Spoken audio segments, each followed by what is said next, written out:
நண்பர்களே, ஆடுகளம் உங்களை வரவேற்கிறது.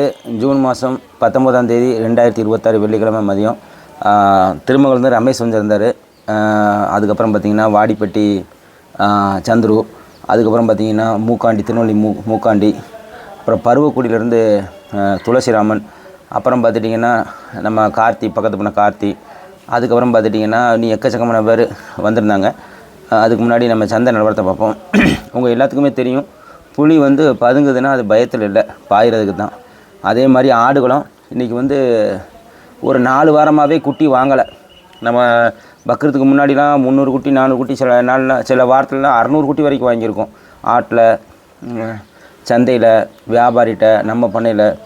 அப்போது ஒரு 4 வாரமாகவே நம்ம வந்து பெரும்பாலும் யாருக்கும் குட்டி வாங்கி கொடுக்கல. அதுக்கு காரணம் என்ன? அதிகமான விலை, தரமும் சரியில்லை. நம்ம ஏன்னா ஒன்று ஒன்றா செக் பண்ணி அதுக்குள்ளே வாய்ப்பு இருந்தால் மட்டும்தான் வாங்குவோம்.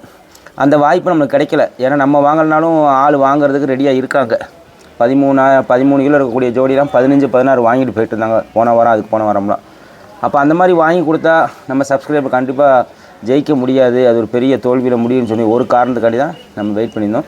இந்த வாரமும் நம்ம சந்தைக்குள்ளே போனோன்னா அதே நிலவரம் தான் சொல்லி நான் டைட்டிலாம் யோசிச்சு வச்சுட்டேன். இந்த வாரமும் ஒன்றும் வாங்கலைன்னு. ஆனால் பொறுமையாக இருந்தோம். எல்லா சப்ஸ்கிரைபரும் இருந்தாங்க, கூடயே நின்னாங்க. நம்ம ஒரு குறிப்பிட்ட காலம் வரைக்கும் வாங்காமல் ஒரு 3-4 மணி நேரம் வெயிட் பண்ணிகிட்டே இருந்தோம். சரியான வெயில். அப்போது நிறைய பேர் அதிகமான விலை கொடுத்து வாங்கிட்டாங்க. நம்ம பொறுமையாக இருந்தோம். திடீர்னு ஒரு மழை பெஞ்சிச்சு. மழை பெஞ்சதில் வந்து பார்த்திங்கன்னா வெளியே நிப்பாட்டி கொண்டு வந்துட்டு இருந்த குட்டி, உள்ளே இருந்த குட்டி எல்லாமே நனைஞ்சிருச்சு. நனைஞ்சால என்னென்னா, ஒரு தடவை நனைஞ்சிருச்சுன்னா அந்த குட்டியை நல்லா காஞ்ச அந்த ஒரிஜினலில் பார்த்தவங்க மட்டும்தான் அது நனைஞ்சாலும் அதை பிடிச்சி வாங்க முடியும். திடீர்னு புதுசாக வந்தவங்க குட்டி நனைஞ்சிருச்சுன்னா அதோட தோரணை போயிடும். வாங்கிறதுக்கு அவங்களுக்கு வந்து கொஞ்சம் நோய் வந்த மாதிரி தொங்கி போயிருக்கும். அதனால் நம்ம அந்த எந்த வியாபாரி முதலே கொண்டு வந்தாலும் அதை நம்ம பார்த்துட்டோம். உதாரணத்துக்கு கார்த்திக்கு கொண்டு வந்த அந்த எட்டையாபுரம் பொட்டு, அப்புறம் நம்ம சந்துருக்கு கொண்டு வந்த நம்ம கிருஷ்ணனுடைய குட்டி, அதுக்கப்புறம் பார்த்துட்டிங்கன்னா நம்ம திருமங்கலத்துக்கு நம்ம ராமமூர்த்தி கொண்டு வந்த நம்ம திருமங்கல ரமேஷை பற்றி சொல்லணும்னா, நம்ம கிளாஸ் அட்டன் பண்ணியிருந்தார். நம்ம பொதுவாக கிளாஸ் அட்டன் பண்ண யாருக்குமே உடனேலாம் குட்டி வாங்கி கொடுக்க மாட்டாங்க. ஃபுல்லாக ட்ரெயின் ஆகிட்டாங்களா அப்படின்னு பார்த்தது தான்.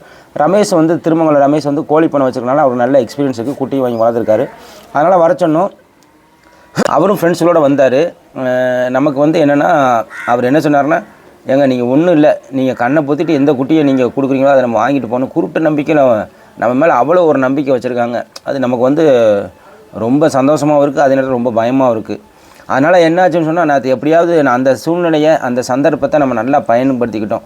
நம்ம ரொம்ப நாள் வெயிட் பண்ணிகிட்டு இருந்த அந்த சூழ்நிலை வந்துச்சு. மழை பெஞ்சு நிறைய நனைஞ்சு போச்சு. அதாவது 16,000 17,000 18,000 சொன்ன குட்டியெல்லாம் நம்ம ஒரு 13,500 14 14,500 அப்படின்னு சொல்லி ஒரு ஜோடி 2,000 3,000 4,000 குறைச்சி அடித்து பிடிச்சி வாங்கி கொடுத்தோம். ஏன்னா பெரும்பாலும் அந்த மழை பெஞ்சதில் நிறைய பேர் வாங்கினவங்க அப்படியே போயிட்டாங்க. சம்சாரி வர்றவங்க திரும்பி போயிட்டாங்க. கரெக்டாக சந்தை ஆரம்பித்து ஒரு 2 மணி நேரத்தில் மழை பெஞ்சனால அந்த சந்தை அப்படியே படுத்துருச்சு கடைசி நேரத்தில். அதனால் கறிக்குட்டியும் எக்கச்சக்கமாக வந்துச்சு. கறிக்குட்டியும் விலை ரொம்ப டவுன் ஆயிடுச்சு. நீங்கள் பார்த்தீங்கன்னா இதெல்லாம் 34 35 கிலோ தரத்தில் உள்ள குட்டிகள்லாம் நேற்று இறங்குச்சு. சராசரியாக 30 கிலோ உயிரடைக்கு 29 இருக்கும். இதுக்கு முன்னாடி உள்ள அந்த குட்டி அது வந்து ஒரு 24 சொல்லி இவங்க சாம்சார் 20 வச்சு கடைசி 22 400க்கும் முடிஞ்சு. 400க்கும் கீழே தான் இடம் வச்சு போச்சு. ஏன்னா கறிக்குட்டி நான் ஒரு 6 மாதத்தில் இன்றைக்கி தான் கறிக்குட்டி ஒரு கிட்டத்தட்ட ஒரு 10 வியாபாரிக்கு மேலே கொண்டு வந்தாங்க. அதே மாதிரி சந்தையில் கறிக்குட்டியும் விற்றுக்கிட்டு தான் இருந்துச்சு. டிமாண்ட் இருக்கத்தான் செய்யுது. ஆனால் கறிக்குட்டி இப்போ தான் ரொம்ப நாள் கழித்து இப்போ தான் சந்தையில் கறிக்குட்டியோட ஒரு வாரத்தை நம்ம பார்த்தோம். எல்லாமே நல்லா பண்ணையிலேருந்து வந்தது தான். இதெல்லாம் ஏன் பக்ரத்துக்கு விற்காமல் இருந்தாங்க அப்படிங்கிறது ஒரு பெரிய ஆச்சரியமாக இருக்குது. ஏன்னா நம்ம பண்ணையிலலாம் வெறும் 25 கிலோவெல்லாம் பக்ரத்துக்கு ரேட் போட்டு இன்றைக்கி 400 ரூபாய்க்கு 400 390 410 இந்த மாதிரிலாம் வந்து சந்தையில் வாங்குகிற அளவுக்கு ஆகிப்போச்சு. அது அவங்க மார்க்கெட்டிங் பிரச்சனையா என்ன பிரச்சனை அப்படிங்கிறது தெரியல.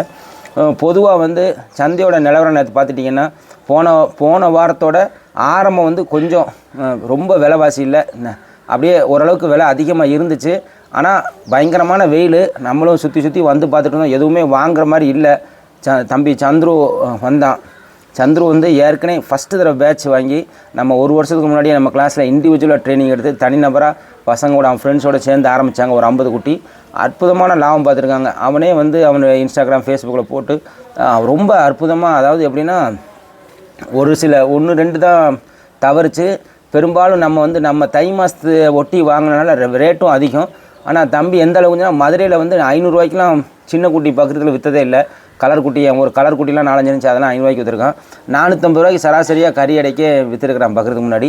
அதனால் கணிசமாக சில கூட்டில் 2000, சில கூட்டில் 3000 அந்த மாதிரி நல்ல ஒரு லாபம் பார்த்துருக்கான். அது எனக்கு வந்து ரொம்ப சந்தோஷம். ஏன்னா அவன் வந்து ஒரு ப்ரொஃபஷனல், ஒரு டிகிரி ஹோல்டரு.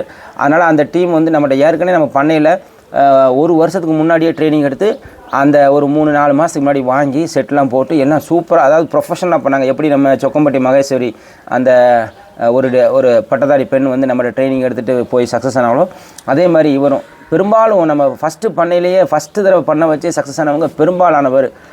அது டெடிக்கேட்டட். நீங்கள் ஒரு விஷயத்தை ஆரம்பிக்கிறதுக்கு முன்னாடியே, ஒரு குட்டி வாங்குறதுக்கு முன்னாடி அதோட இருப்பிடம், அதுக்கு தேவையான உணவு வகைகள், அதுக்கு தேவையான மருந்து, அதுக்கு தேவையான சப்ளிமெண்ட்ஸு, அதை பராமரிக்கக்கூடிய ஆட்கள் எல்லாத்தையுமே நீங்கள் தயார் செஞ்சுட்டு அதுக்குள்ளே முதலீடு, அதுக்கப்புறம் தான் நீங்கள் வந்து உள்ள வரணும். இது வந்து சந்துருக்கு தான் நம்ம வாங்கி கொடுத்தோம். கிட்டத்தட்ட அத்தனை குட்டிகளையும் சந்துருக்கு தான் வாங்கி கொடுத்த மதுரையில். அவங்க கிட்டத்தட்ட ஒரு 4-5 பேர் வந்திருந்தாங்க. அதாவது சந்துரு வந்து மழை பெய்யறனால சந்துருவே போயிட்டு எனக்கு 4-5 ஃபோனை போட்டு எனக்கு எடுக்கலன்னா சந்தை நிலவரத்தை பார்த்துட்டு நானே சொன்னேன், இன்றைக்கி வாங்க வேண்டாம் சந்துரு, இன்றைக்கி கொஞ்சம் மோசமாக இருக்குது அப்படின்னு சொல்லியிருந்தேன். போக சொல்லலை. ஆனால் சந்துரு தம்பி கிளம்பி போயிட்டான். நான் வந்து திருப்பி இந்த குட்டி உள்ளே வந்தோடனே மழை பெஞ்சோடனே மேலே உள்ள குட்டி நடந்துருந்துச்சு. ஒரு 100 குட்டி, கீழே வந்து ஒரு 60 குட்டியும், மேலே நனைஞ்ச 40 குட்டியும். அதனால் சந்துருக்கு ஃபோன் போட்டோன்னா அவன் ஒரு 40 கிலோமீட்டர் போயிட்டான். இருந்தாலும் நான் கூப்பிட்டனால வந்தான். வந்து அடித்து பேசி சூழ்நிலை நம்மளுக்கு சாதகமாக்கி கிட்டத்தட்ட 20 கிலோ குட்டி இருக்குது. சராசரியாக பார்த்தா உங்களுக்கு 16-17 கிலோ இருக்கும். ஆனால் நீங்கள் எடை போட்டிங்கன்னா பிற 1 கிலோ 2 கிலோ கம்மியாக தான் இருக்கும். ஆனால் எல்லாமே பருங்குட்டிங்க பாருங்க, கறிக்குட்டி மாதிரி தான் இருக்குது. எல்லோரும் ஓரளவுக்கு சந்தை வந்து முடிகிற மாதிரி ஆயிடுச்சு. மழை பெஞ்சனால கொஞ்சம் அப்படி மந்தம் ஆயிடுச்சு. அதை நம்ம யூஸ் பண்ணி மக்கள்லாம் கூடுறதுக்கு முன்னாடி உடனே கூட்டி சந்துரு அவன் டீம் எல்லாத்தையும் பேசி 17 சொல்லி நம்ம 14 சொல்லி 14,400க்கோ எவ்வளோ முடிஞ்சு. ஆமாம், இல்லை 15க்கு முடிஞ்சு. ஏன்னா இது எல்லாமே பெரிய குட்டி. அதாவது இன்றைக்கி இந்த குட்டியை வாங்குறதுக்கு முன்னாடி வெறும் 12-13 கிலோ இருக்கிறதே 14,800க்கு வாங்கினாங்க. இது வந்து 15-16 கிலோவுக்கு மேலே தான் இருக்கும். இதை நம்ம 15 ஒட்டி வாங்குறதுல எந்த தப்பும் கிடையாது. இதில் பெரும்பாலும் இது ஒரு 45 நாளில் நம்ம கறிக்குட்டியாக விற்றுடலாம். இது வந்து எதுக்காகனா, இது வந்து ஒரு பெரிய உயிரிழப்பு அதெல்லாம் இருக்காது. ஏன்னா பெரிய குட்டிங்கனால இறை எடுக்கும். நம்மளுக்கு இந்த மற்ற விஷயங்கள், நோய் மேலாண்மை இதெல்லாம் கொஞ்சம் ஈஸியாக இருக்கும். ஏன்னா தம்பி போன தடவை சின்ன குட்டியை விற்றுனா, அதனால் இதில் கணிசமான லாபம் இருக்கும். ஏன்னா தான் உங்களுக்கு வந்து இனிமேல் வந்து ரொம்ப 360-70 அந்த மாதிரி கறி விலை போகாதுன்னு நாங்கள் நம்புகிறோம். ஒரு 400, 380, 90, 400 வந்துட்டாலே ஒரு கணிசமான ஒரு குட்டிக்கு மாதம் ஒரு 700-800 ரூபா தாராளமாக பார்த்துடலாம். தம்பி வந்து ஏற்கனவே அனுபவசாலி ஆகிட்டான். அதனால் இனிமேல் வளர்க்குறதுங்கிறது அவனுக்கு ஒரு பிரச்சனையாக இருக்காது. சந்தை நிலவரம்னு பார்த்துட்டிங்கன்னா அதாவது எப்படின்னா திடீர்னு ஒரு மாற்றம் வருது. நம்ம வந்து எதிர்பார்த்தது என்னென்னா, இன்றைக்கி கண்டிப்பாக வாங்க முடியாது, இன்றைக்கும் நம்ம வந்து எப்படின்னா சமூக வலைதளம்னா இன்றைக்கி நம்ம வந்து விலை அதிகனால நம்ம சம்சாரிக்கு வாங்கி கொடுக்கலாம், நம்ம சப்ஸ்கிரைபர் வாங்கி கொடுக்கலாம் அப்படின்னு சொல்லலான்னு ஒரு மைண்டில் ஒரு முடிவெடுத்து இருந்தோம். ஒரு மழை வந்துச்சு, அதில் சந்தை நிலவரம் அப்படியே மாறிடுச்சு. எந்த அளவுக்குன்னு சொன்னால், ஒரு ஜோடிக்கு அதாவது 2000-3000 கம்மியாக வாங்கி கொடுக்குற அளவுக்கு நம்மளுக்கு சாதகமாக இருந்துச்சு. ஏன்னா காரணம் என்னென்னா, அந்த சம்சாரிகள் வாங்கினவங்க போயிட்டாங்க, வருதவங்க பாயில் திரும்பிட்டாங்க. இந்த மாதிரி அதுக்கப்புறம் குட்டி நனைஞ்சிருச்சுன்னு சொன்னால் பார்வை இருக்காது. புதுசாக வந்தவங்க இப்போ வந்து 5 மணிக்கு மேலே வந்தவங்க வந்து அந்த குட்டி நனையும் போது அவங்களுக்கு தெரியாது. ஆனால் வந்து இப்போ நம்ம ராமமூர்த்தி கொண்டு வந்த குட்டியும் வந்து நனைஞ்சு தான் இருந்துச்சு. ஆனால் நம்ம ஏற்கனவே அந்த குட்டியை போன வாரம் சந்தையில் பார்த்தோம். சந்தையில் வாங்கின குட்டி தான். சந்தையில் வாங்கின குட்டியை திருப்பி கொண்டு வந்தாங்க. அவங்களுக்கு வந்து பராமரிக்க முடியலை. அதனால் சந்தையிலே வந்து அவங்க வந்து நம்மகிட்ட கொடுத்துருந்தாங்க. இதை உண்மை நிலவரத்தை தான் சொல்லி நம்ம திருமங்கல் ரமேஷை சொல்லி பராமரிப்பு செய்து வேண்டாம், குட்டிங்களுக்கு நான் கூட வேணாம் அப்படியே விற்றுறேன்னு சொல்கிற மாதிரி நம்ம திருமங்கல் ரமேஷ் தான் கொடுத்தோம். அப்போ வந்து எப்படின்னா, உங்களுக்கு வந்து சந்தையோட நிலவரம் பார்த்துட்டிங்கன்னா நல்ல, அதாவது இனிமேல் வரக்கூடிய காலங்களில் நீங்கள் வியாபாரிகிட்ட கொஞ்சம் உங்களுக்கு இன்ஃப்ளூயன்ஸ் இருக்குது. இப்போ நம்மளை மாதிரி ஆள் இல்லைன்னா வந்து உங்களுக்கு கணிக்க தெரியணும். இத்தனை குட்டி இருக்குன்னா இது சராசரி ஆவரேஜ் வெயிட் என்ன வரும், இதில் எத்தனை குட்டி வந்து சின்ன குட்டி கிடக்கு, எத்தனை குட்டியை நீங்கள் கொண்டு போய் தேற்றலாம், எதெல்லாம் நல்ல ப்ரீடு, தரம் 1, 2வது தரமா, 3வது தரமா, இந்த மாதிரி நிறைய விஷயம் இருக்குது. சில குட்டிகள்லாம் வந்து முடி தள்ளி போயிருக்கும், அதெல்லாம் எடுத்துகிட்டு போய் பராமரிக்கிறது கஷ்டம். சில குட்டி சின்ன குட்டியாக இருந்தாலும் நல்லா தெளிவாக இருக்கும். அதை வந்து அதாவது இப்போ வரக்கூடிய கால சீதோசனம்னு பார்த்துட்டிங்கன்னா ஆனி, ஆடி, ஆவணி, புரட்டாசி, இது வந்து காத்தடி காலம். ஆனி, ஆடி அதெல்லாம் காத்தடி காலங்கிறனால குட்டிகள் நல்லா உண்டாகும். நீங்கள் நோய் மலை மட்டும் தெரிஞ்சுக்கிட்டால் நல்லா வளர்க்கலாம். இது பாருங்கள், எல்லாமே நம்ம வந்து தம்பிக்கு சந்துருக்கு வாங்கி கொடுத்ததான் எப்படி அருமையாக இருக்குது பாருங்கள். இதெல்லாம் கறிக்குட்டிக்கு இன்றைக்கி நீங்கள் டக்குன்னு ஒரு இது, அதாவது சொல்லுவாங்க ஆடு வச்சுக்கு வந்து ஏடிஎம் மிஷின் மாதிரி. இப்போ நீங்கள் 60 ஆடாக இருக்குது, ஒரு 10,000 தேவைப்படுதுன்னா டக்குன்னு ஒரு குட்டியை கொடுத்துட்டு 10,000 வாங்கிக்கலாம்.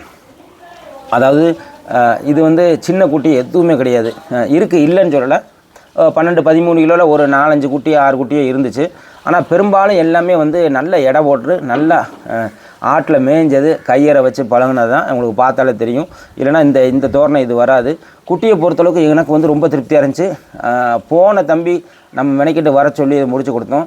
இதுவுமே வந்து நம்ம சப்ஸ்கிரைபர் பேர் தெரியாது. இதே மாதிரி இன்னொரு இடத்துல பக்கத்துலேயே தான் இருந்துச்சு வியாபாரம் பண்ணது. இது வந்து நம்ம வந்து எப்படின்னா, எந்த சப்ஸ்கிரைபர் எந்த ஊர் எந்த பேருன்னு தெரியாது. விலை தீரல, நம்ம தான் அந்த குட்டியை தீர்த்து விட்டோம். அவருக்கும் ரொம்ப திருப்தி. நம்ம அதாவது நம்மளால் முடிஞ்சதை நம்ம செய்கிறோம். அதுக்கப்புறம் பார்த்துட்டிங்கன்னா இந்த குட்டி நல்ல குட்டி தான். நல்லா அதாவது சந்துரு இடத்துலேருந்து 1 கிலோ 2 கிலோ கம்மியாக இருக்கும். ஆனால் வந்து அதுவுமே நல்ல நீட்டு போக்கான குட்டி தான். சந்தையில் வந்து சில பேர் வந்து கொஞ்சம் சீக்கிரம் கொண்டு வந்துடுவாங்க. சில பேர் வந்து ஒரு 2-3 மணி நேரம் கழிச்சு கொண்டு வருவாங்க. சில பேர் சந்தை முடிவுக்கு ஒரு 2 மணி நேரம் கழிச்சு கொண்டு வருவாங்க. முதல்லலாம் நீங்கள் பார்த்துட்டிங்கன்னா சந்தை காலிலேருந்து ஆரம்பித்து நைட் வரைக்கும் நடக்கும். இப்போ அப்படி இல்லை. ஒரு 2-3 மணி நேரத்துலேயே முக்கியமான குட்டிகள்லாம் முடிஞ்சிடும். அதுக்கப்புறம் யாராவது கொண்டு வருவாங்க. சந்தை இந்த மாதிரி மழை பெஞ்சு மாறினா மட்டும்தான் நம்மளுக்கு நல்ல பீரியட் கிடைக்கும். இந்த மாதிரி சில நேரத்துக்கு சில லக்கு யாருக்காவது கிடைக்கும். அந்த மாதிரி தான் நம்மளுக்கு ஆரம்பிச்சு. இது திருமங்கலம் ரமேஷ்ட இப்போ இதுக்கு முன்னாடி வண்டியில் பார்த்தே நம்ம ராமமூர்த்தி கொண்டு வந்தார். அது நனைஞ்சனால நம்மளுக்கு தெரியாதனால வீடியோ போடுறோம். இது எல்லாமே வந்து நேற்று 14,300 400 முடிஞ்சு. ராமமூர்த்தி நம்ம தம்பி, அவர் வியாபாரி தான். நம்ம வந்து திருமங்கலம் ரமேஷுக்கு பேசி முடிச்சு அவர் 16 சொன்னார். நான் சொன்னேன் அவங்க கோழி பண்ணை வச்சுருக்காங்க, ஒரு தடவை நாம் பார்த்துட்டு அடுத்த தடவை உங்கள்கிட்ட எடுத்துக்கிடுவாங்கன்னு சொல்லி நம்ம பேட்டை காசு அவங்களே போட சொல்லி வியாபாரியை போட்ட சொல்லி வந்து நல்லா குட்டியெல்லாம் நல்லா இருக்குது. எல்லாமே வந்து தீவனம் போட்டு பழகினது தான். உங்களுக்கு தீவனம் ஒரு பண்ணைக்கு ஒரு வாரம் 10 நாள் போயிட்டு வந்துடுச்சுனாலே உங்களுக்கு எந்த பிரச்சனையும் இருக்காது. அந்த ETDT PPRங்கிற பயம் இருக்காது. ஏன்னா அங்கே உள்ளே போயிட்டு வந்துட்டாலே நீங்கள் வந்து அது எந்த குட்டி ஏதாவது பிரச்சனை இருந்தால் அதில் தெரிஞ்சிடும். அதனால் வந்து ஒரு பெரிய விஷயம். ஒரு பண்ணையில் இறதுன்னு சாப்பிட்ட குட்டி தான். அதே மாதிரி ETDTலாம் போட்டாங்க. இதுதான் நம்ம இந்த சொன்ன குட்டி. நம்ம சப்ஸ்கிரைபர் பேர் கூட தெரியல. அவர் நம்ம பக்கத்தில் நிற்கும் போது நம்ம பேசி முடிக்க சொன்னாலும் நம்ம பேசி முடிச்சு கொடுத்தோம். எந்த ஆதாயமும் எதிர்பார்க்கல. ரொம்ப பாவப்பட்டாங்க. அதனால் நம்ம எடுத்து கொடுத்தோம். இது தம்பி கார்த்திக்கு பிடிச்ச குட்டி தான். குட்டி பாருங்கள், எல்லாமே சூப்பர் குட்டி. இந்த குட்டி தான் போன வாரம் இதிலேருந்து கொஞ்சம் பெரிய தரம் தான் 22,400 முடிஞ்சு. அதாவது இது சராசரியாக 13 கிலோ இருக்குன்னா அது ஒரு சராசரியாக ஒரு 14 கிலோ 16-17 கிலோ இருக்கும். ஆனால் இந்த குட்டி நாம் முடித்தது வந்து அவங்க சொன்ன விலை வந்து 17. மழைக்கு முன்னாடி மழை பெஞ்சு குட்டி நனைஞ்சதுக்கப்புறம் நானும் போனேன். அவங்க அதே மாதிரி சொன்னாங்க, மாமா நீங்கள் நல்ல விவரமான ஆள், மழையில் நனைஞ்சதை பார்த்து நீங்கள் வருவீங்கன்னு எங்களுக்கும் தெரியும், நாங்கள் குறைச்சி கொடுப்போம் உங்களுக்கும் தெரியும் அப்படின்னு சொன்னார்.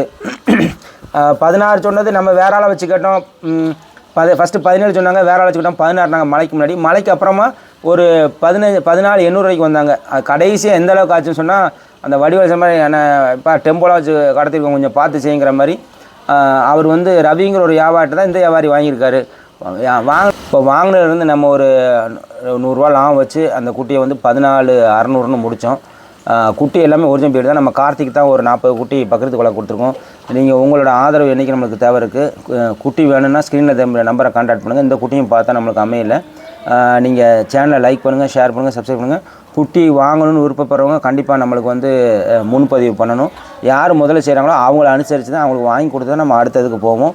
அப்புறம் ஆடுகளை சார்பாக வருத்தத்தை சேர்ந்துக்கிறேன். நிறைய பேர் குட்டி கேட்டுக்காங்க, அவங்களுக்குலாம் நம்ம வாங்கி கொடுக்க முடியாத சூழ்நிலை இருந்துச்சு. அது காரணம் இந்த 4-5 வாரமாகவே பயங்கர டிமாண்டு, வாங்க முடியாது. வாங்கி கொடுத்தா அவங்களும் லாபம் பார்க்க முடியாது. ஆனால் வரக்கூடிய காலங்களில் நீங்கள் வாங்கி கொடுத்துங்க, முன்னுரிமை கொடுத்து நல்லா அமைச்சுன்னா வாங்கி கொடுப்போம். சேனலை லைக் பண்ணுங்கள், ஷேர் பண்ணுங்கள். உங்களுக்கு மிக்க நன்றி.